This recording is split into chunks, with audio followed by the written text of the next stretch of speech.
Welcome, sales team leaders, to Sales Team Leadership, to STEAM, which is not the appropriate acronym really. That stood for Sales Team Engineering and Management. Should have been STEAL, Sales Team Engineering and Leadership, but couldn't well have called it that. This is obviously the accompaniment of the STEAM course, which is part of Corporate Manager, where we say that CREAM is working on the company structure. It's really the CEO's role. Whereas in STEAM, it's about sales team leadership, working in the business and leading a sales team forward. And here today, what we want to talk about is the proactive setup. The subject matter each week will be dictated by what's going on in the market, what's going on in the climate.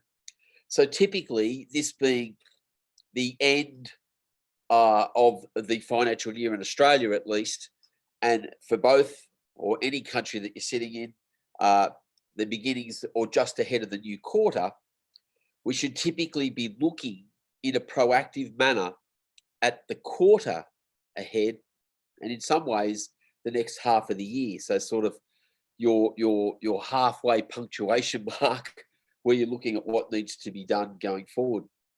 And it's here that we talk about, and I won't go into too much detail. If anything, I just want to prod the juices.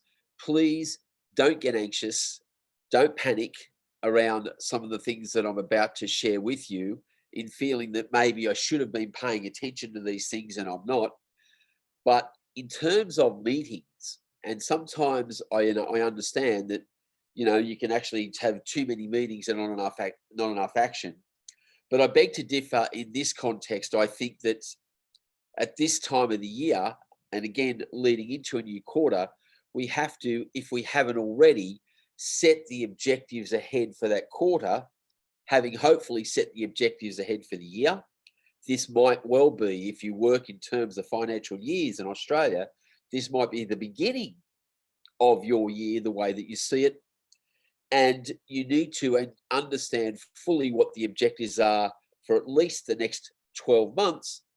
And now you should be checking on those objectives, or at least setting them up. So with each individual salesperson, have you been through that process? Do you know how to go through that process? And if indeed you don't, again, don't get anxious about it. That's something that we will be sharing as we lead into next quarter, moving forward. But of course, if you have, now is the time to reset or recalibrate those objectives, not to change the overall destination, but to recalibrate those in terms of where you're up to, how far you've got to go, and what might have to be done in between. And if you haven't got those things in place, can I suggest to you that you really haven't got the engine room of your business sorted out? Because invariably, what you will most likely have is salespeople following your objectives, or worse, doing that thing where they're saying, I'll see how it goes with the sales. I'm doing my absolute best. I'm giving it my all. This, for a sales team leader, is a death knell to an overall team in terms of its productivity. Even if you've only got one and you've got the other set, it's that bad seed that others can follow. Always remember that the standard is lifted from the bottom. It's the minimum performance standards that you set that determine the overall objective. And of course, if you get halfway through that quarter and you want to start to cull the team, if you believe that some people need to be moved on, happier somewhere else, or some people need to be retired, well, then again, invariably, what this means is that they have to be measured against some benchmark. So this is your opportunity in setting that benchmark to set the minimum performance standards and make them work. You see, what I say for a sales team leader, your singular focus is productivity. It should not be marred by the idea of how many dollars are coming in for the number of sales. That should have been well predetermined. And if you're a single operator, you need to look at that from a CREAM perspective and setting that overall structure up for the way in which income is distributed. But here, what we deal with is productivity. We are making the assumption that your structure is sound. that for every dollar that comes in, it is apportioned very neatly. So about a third, or roughly around 30 to 35%, is retained as company operating profit. A third is dedicated toward expenses, and a third is to cover labor content inclusive of salespeople and their bonuses. So again, I say to you, if you're in a position where you're looking at it and saying, well, that doesn't quite work here, then it's something that we need to talk about from a CREAM perspective. Another acronym, I'm sorry, corporate real estate agency management.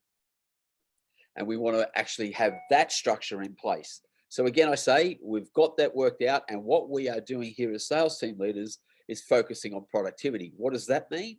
As a sales team leader, singularly, your focus needs to be driven towards sales broken up into 4 specific categories. The first being prospecting, of course. And although this, if you're very new to this, you're seeing it for the first time, can I say that prospecting is not a responsibility of the sales people. It's a responsibility of the sales team leader. It's your job to ensure that your sales professionals are in listing presentations on an almost daily basis. Well, if you sit where I am at the moment, on a daily basis. And that those presentations are being conducted in front of what we call active property sellers, not dormant property owners. So that's the first function. The second function is that listing presentations are taking place, as I just mentioned, on a daily basis. And if all of your sales professionals are doing one listing presentation a day, then you can safely sit back as a business operator, as a sales team leader, and say that productivity is almost assured, especially if you've got 3, 4, 5, or 6 salespeople. The third function, of course, is to manage the expectation of those sellers and the client satisfaction rate in terms of the value that they're receiving, so that they see the value proposition, so that in turn there is little resistance toward, number one, paying the fee, that they see that the value is commensurate with the fee that is being sought. And then, of course, number 4, which of course is making sure that buyer inspections are taking place and deals are being negotiated and they do in fact cross the line. And of course, if you look at that conveyor belt, prospect, list, reduce, sell. That's what we call it, prospect, list. So prospecting, we want prospect flow from prospecting. Yeah, so we've got a consistent amount of active property seller inquiry coming in. Listing presentations happening on a daily basis, which means they're stocking the shelves effectively. Then R2S, which is not a big issue or hasn't been a big issue for the last few years, but I can assure you, as this market climate changes, the perspective changes, and believe you me, it will change. As a sales team leader, it is your job to anticipate any change in the market, yeah, adapt ahead of that change, and have all of your salespeople prepared for whatever climate might be dealt to your team, so that you can win in all terrains, in all climates, in all market conditions. So, you know, the ability to manage expectation and reduce prices has to be put in place now, because I strongly suspect that you're going to have lots of people that are not only having to realign their expectation, but in some cases, they're going to have to be accepting of the fact that their property is going to sell, some cases, negative equity for less than they actually owe on the property. Yes, this will be a reality. And then, of course, the selling function and all that sort of stuff, you know, the open for inspections, which we'll share with you. So we say that, you know, with your sales associates, so long as you've got a team that fits into this bill, and I know some of you are working with multi-skill, multi-faceted salespeople, but even then you might want to redirect your team. If you've got a team of 4 or 5 salespeople, you might want to categorize them as I'm about to share with you. The first is that some people are sales associates. Their dedicated role should be fundamentally in the area of prospecting. And when I say prospecting, it's about identifying prospective sellers, active property sellers, as we say, people who are researching the market ahead of selling or looking to list the property right now.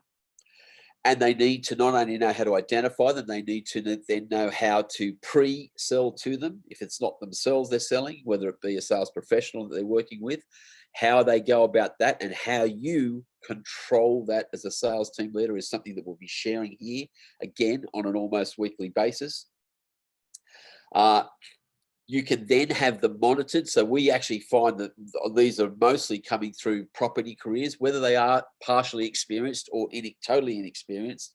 We are getting them from beginner to the competency level of being able to identify sellers, to pre-sell them on whomever, whether it be the company or whomever's representing the company and coming out to see them at a listing presentation, and then to continue to reinforce the product even after the listing presentation to the point of listing. So these are competencies that they need to develop very quickly before they move to the next level. I'm sorry, and in property careers, we can manage them for you. We can do this to you get to the point where you see what it is that we do because you are clued in on it, and we can show you how to manage them around their productivity. And I keep coming back to this so that you understand it's about productivity, but as we espouse to salespeople and as we espouse to you now as a leader, it's also about progressive productivity. So we want to progress. So we want to run a strategy from where you sit that not only, because it's a huge subject that I'll be covering in this particular series, and that is focusing on taking total control of the incoming prospect flow, and then more importantly, ensuring that most of your prospects are coming from the company, that the company is controlling its customer flow, its new, and controlling the reoccurring business that it does with its already existing customers. And this is something that the sales team leader is continually focused upon. We'll be directing you to the areas that you need to focus upon to ensure consistent prospect flow. And you'd be delighted to hear that it's in many respects already right under your nose. So I'll just actually free those out to you right now so that you understand how they work. They're really focused around what we call the big three. And I'll show you how you focus on those ahead of time in objective, definitely in monthly planning, but most importantly on a weekly basis at the sales team meeting. I can tell you, if you take complete control of the big three prospect generators, not only will a lot more of the income of the company being derived by company originated prospects, which we will show you how to procure much better income for those. So you'll have those in place, but importantly, that you will have total control of about 80% of the prospect flow and not be at the mercy of trying to motivate your salespeople around it. I believe they gravitate to whatever activity is expected and what they see happening inside that environment. And if, of course, they don't, well, it's easy for you to then cull them, cut them from the team if you see non-inclusion or non-specific performance around it. So with the PC3M program, we say that you should be getting with your sales associates at least as a minimum performance standard, not maximum performance standard, a minimum performance standard of 4 listing presentations with active property sellers per month. That's only 1 a week, but I can tell you in most businesses, if that was being secured consistently as a minimum, well, then you'd be well and truly on the way. With sales professionals, we have sales trainer. The main focus around that is getting them not just comfortable, but supremely competent in and around listing presentations, but a listing presentation that doesn't run assurances on price expectation, a listing presentation that doesn't create an onus around a discount on fee with the price that they're going to secure, a listing presentation that doesn't is where listings are not won on the giveaways of marketing or advertising costs associated with advertising costs with marketing programs. We want to show you how to take total control of that. As we often say, most of the problems that occur inside of a listing presentation most of the problems that occur inside of a listing or with any property that's listed with the agency emanate from what was done and said at the listing presentation. So we'll show you how to fix that at the source, at the root of the problem, eliminate that out of play, and then you're not only going to have a constant flow of prospects, you could be securing these at a more profitable and equitable level against that of the competition and not participating in any form of discounting game, even if you feel that that's a trend inside your marketplace and how to overcome it. So that's what we do inside of Sales Trainers. And the support program we have, if you want to put salespeople into it, is Sales Trainer Mentor. Most of the energy is expended there around them securing daily listing presentations. That's the overall goal. And inside of those listing presentations, to be running, as I just said, a presentation that secures an undiscounted, unmitigated fee, also secures marketing investment from the owners, thereby controlling the costs and creating productivity that is profitable for the company without having to delve into the how much money is each sale bringing back, And then the third wheel in the cog is that of sales performers. You see, every agency has people that are just extraordinary listers. And it's those listers, those ones that are generating or are winning, I should say, are better than 8 in 10 success rate with active property sellers. Of course, if they're going into listings where sellers are not then listing, I don't count those, but for every 10 where those people do indeed list their property, it's those agents, those sales professionals, as we call them, sales performers. It's those ones that are able, top end performers, peak performers. Yeah. It's those ones that are able to produce better than 8 in 10 or 8 in 10 at least, that we need to put a lot of energy in. It's commercially reckless for a company to be allowing those particular operatives to be engaging in forms of prospecting or otherwise. I mean, you need to fully support these people. You need to nurture them. And it's one of my favorite sayings is some of them are just the types where you just got to get them to the Greek. As long as you can get them to the kitchen bench or dining table, they're always going to secure the win. They're going to do it under the right terms and conditions. And it's from those a sales team leader builds upon inside the team and makes it the staple diet of the team, because most of the incoming listings are secured through that individual. So it is. So then next week, and the other thing that you would be doing now, typically, given that we are late in the month, is that you would be setting up your monthly objective meeting. And this is where you'd be actually looking at what you have in terms, first and foremost, first cab off the rank, where you are with prospecting, what listings you have that look imminent, that you should be able to secure. And of course, at the top of the list are those that you think are laid down misères that you're definitely going to get.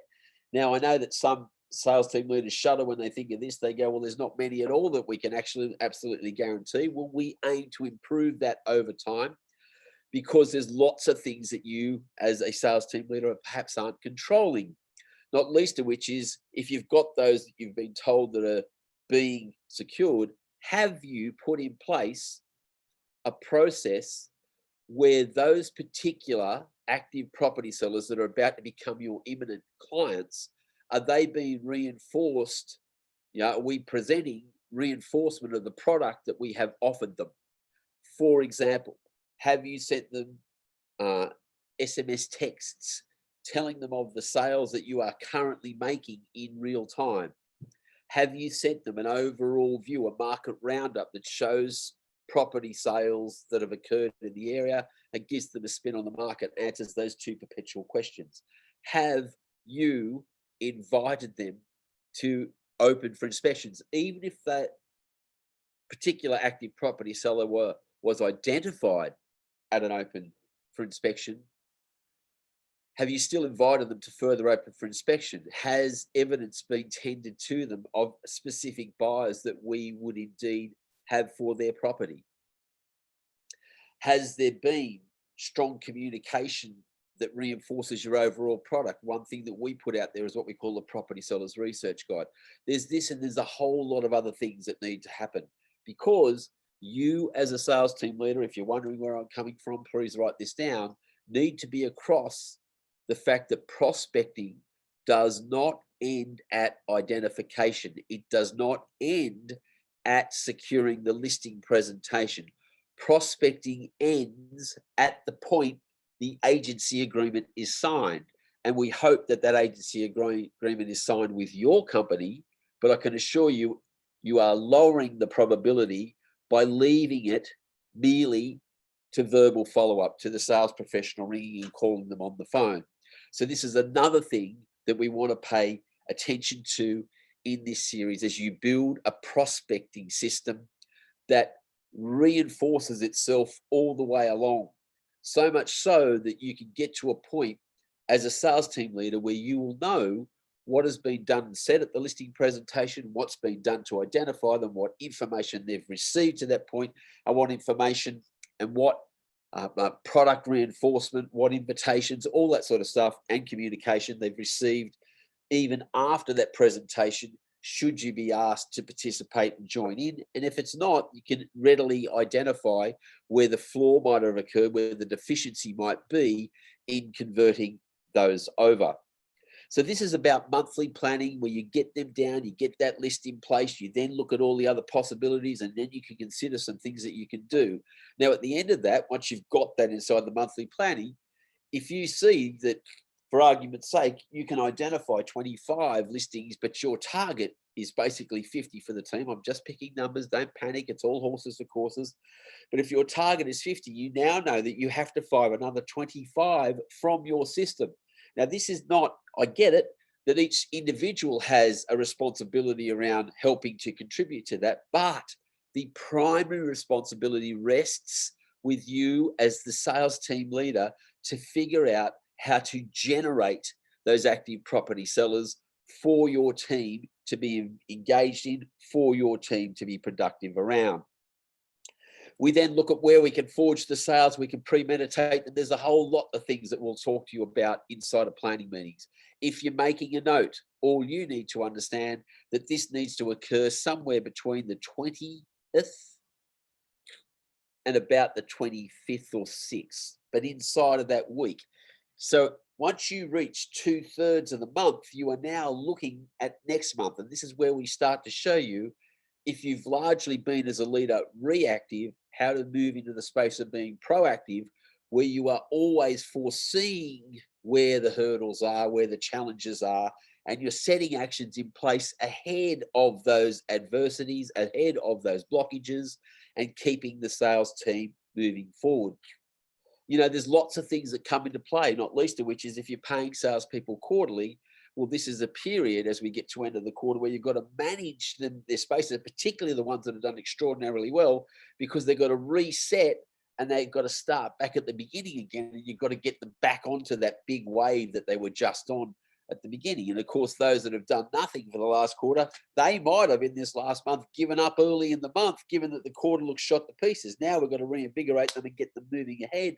Hopefully you had that happening this month so that they don't go for another disaster. Again, all of these things inside of leadership are something that we have to be, and if you're feeling at the moment there's a lot to take in, well, I ask you to look at it this way. Apart from the odd glance across over here to some notes, can you see that it's already enveloped? That I understand all of the things that I'm going to be confronted with moving forward, so I'm constantly looking at those and I'm ahead of the game. So inside of that, we need to have a theme. So each month you need to have a particular theme, something you're trying to improve, some sort of mini goal that you're trying to actually reach, some new sales technique, some new product that you might be launching or whatever. But the theme needs to be in place and everyone needs to be around it. But most importantly, the primary focus is the active property seller list, the movement of any stock that we've already got there. So we might have to manage price expectation around a number of them to keep the sales. We can premeditate a number of sales. Again, once you've premeditated them, you can actually count the ones you know that you're going to make next month, so long as certain actions are being done. And that's tied to a motive. It's something we'll get into a bit later. But then if you see the shortfall of sales, you see how many more listings you need, and you see how quickly you're going to have to move them into the sales space so that your productivity goals are met in terms of sales. You also want to be getting some stuff out. You know, what's going to be put into the market roundup? How is that going to be distributed into the market? How are we going to maintain presence inside that marketplace as a team? You know, I've even teams where they've had great market presence, I've worked very, very hard with them constantly in just explaining to them to maintain presence. It's not labor intensive, but it is about vigilance, and it's very easy to let that vigilance slip. So if you feel like you've suddenly seen you've come off and the other agents are getting called in and there's listings where you're not being called in, just a quick checklist that you need to maintain. Do you need to lift your open for inspections in the area? Do you need to do something about the prevalence? Do you need to literally get out there and put the for sale card out en masse? Do you need to do more presence marketing? Sometimes this is only temporary. It doesn't take much to lift that presence again. And again, sometimes there can be a lack of presence in some areas, in some sectors where others are quite good. Again, as a sales team leader, you need to know how to evaluate that so you can direct people in a proactive manner to avert any fall in presence and the bad news of listings coming on where your team or company weren't called into at all. And then we'll get to the weekly sales meeting and the real importance of a weekly scoreboard. So often I see that some teams have a scoreboard, but they refrain from putting certain aspects on there because they just don't feel like it's working. That's a nonsense. You need to get the actions working and have the scoreboard. Some teams don't even have a scoreboard at all. And if you don't have a scoreboard, you're actually planning to fail. In the great words of Vince Lombardi, he said, if winning isn't everything, then why keep score? Why have a scoreboard? He goes, of course, winning isn't everything. It's the only thing. Look, if you don't have a scoreboard and people aren't being measured and they don't feel like they're being measured, then there's no reason for them to aspire to any more than one or two or just to mediocrity. So we'll talk about how you put the scoreboard in place and how that makes perfect sense. And on a weekly basis, we'll show you as a sales team leader how to laser focus your GML perspective to 3 specific areas, the big 3 generators. And this is where the acronyms come in. The first, of course, is GML, Get More Listings. And on the big 3, the number 1 acronym is the SEL, which stands for Sales Inquiry Log. We'll show you how to stimulate that sales inquiry. The reason that you want to stimulate it is because the conversion at the other end is so lucrative.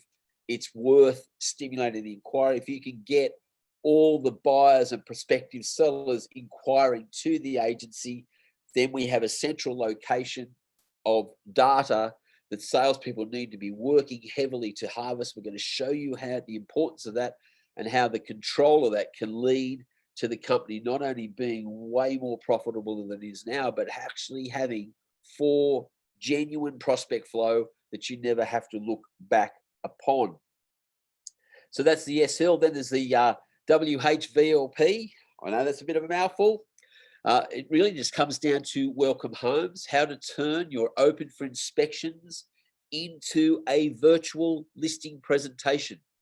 Understand this, even though I tell your salespeople this over and over again, it's something that you need to be acutely aware of as a salesperson. You don't have to seek out